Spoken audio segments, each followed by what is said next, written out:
Bible au quotidien, le verset du jour. Philippiens chapitre 4, le verset 6, je cite. Ne vous inquiétez de rien, mais en toute chose, faites connaître vos besoins à Dieu par des prières et des supplications avec des actions de grâce. Fin de citation, glorifions le Seigneur. Le verset du jour nous enseigne des vérités profondes qui peuvent transformer notre attitude face à l'inquiétude que je nous invite tous à découvrir. Bien-aimés, pour faire ce commentaire, je vais me baser en partie sur celui fait par mon aîné, mon devancier Serge Koupaki Adebayo. Dans le chapitre 4, chers amis, nous pouvons noter que lorsque Christ est au centre de la vie du croyant, il doit d'abord demeurer ferme, les versets 1 à 3, se réjouir en lui, le verset 4, vivre dans la lumière de la présence divine. Le verset du jour, en fait, est tiré de cette succession. La joie et la douceur, dites au verset 5, sont alliées à l'espérance du retour imminent de Christ et devraient dissiper donc l'inquiétude.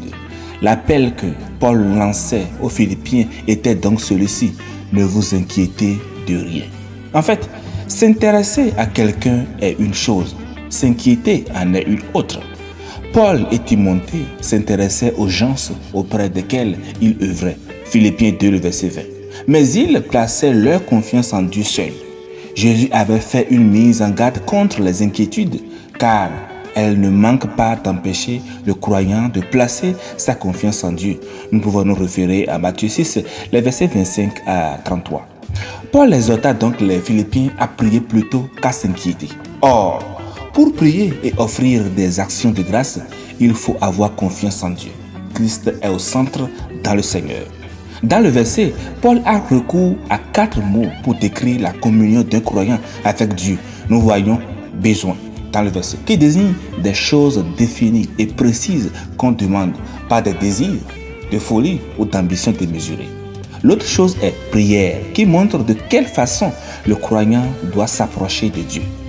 Nous voyons également supplication, qui souligne la nécessité d'obtenir une réponse à une requête particulière. Et l'autre chose qui chapeaute le verset est les actions de grâce. Quant à elles, devraient toujours accompagner de prières du croyant. Lorsque le croyant tient compte des exhortations au verset 4 à 6, alors la paix de Dieu, qui est dit dans le verset 7, remplit son âme troublée. Que devons-nous donc faire pour avoir la paix de Dieu? Être dans le Seigneur, Christ qui est au centre de nos vies. Nos besoins doivent s'aligner avec Christ au centre, donc spécifique à la volonté de Dieu. Nos prières doivent avoir le Christ au centre dans le Seigneur. Nous devons persévérer dans nos supplications pour obtenir une réponse à nos requêtes particulières. Toujours noter que Christ au centre de nos supplications. Christ également doit être au centre de toutes nos actions de grâce.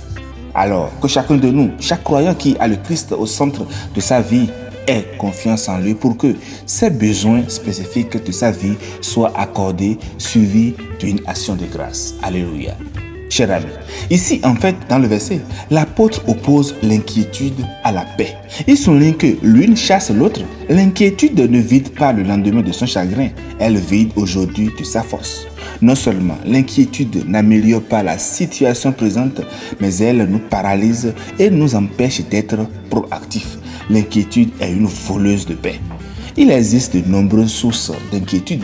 La violence des ennemis, l'abandon, la maladie, la solitude, la mort, le chômage, la guerre, les catastrophes naturelles.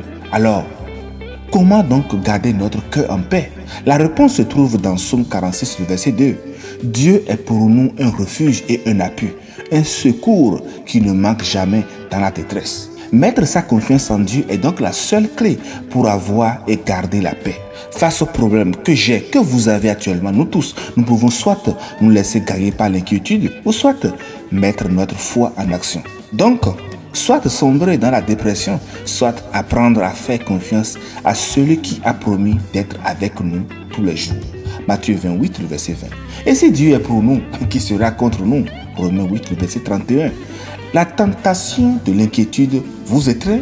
En tout cas, face à toutes sortes d'événements fâcheux, êtes-vous envahi par la peur et l'angoisse? Je nous invite à saisir l'occasion de faire confiance au Seigneur.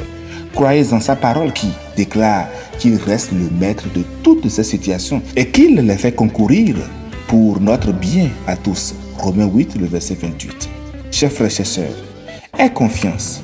Dieu est au contrôle de toute ta situation. Bonne méditation et grâce de Christ sur tous. Excellent week-end. Alléluia chez vous.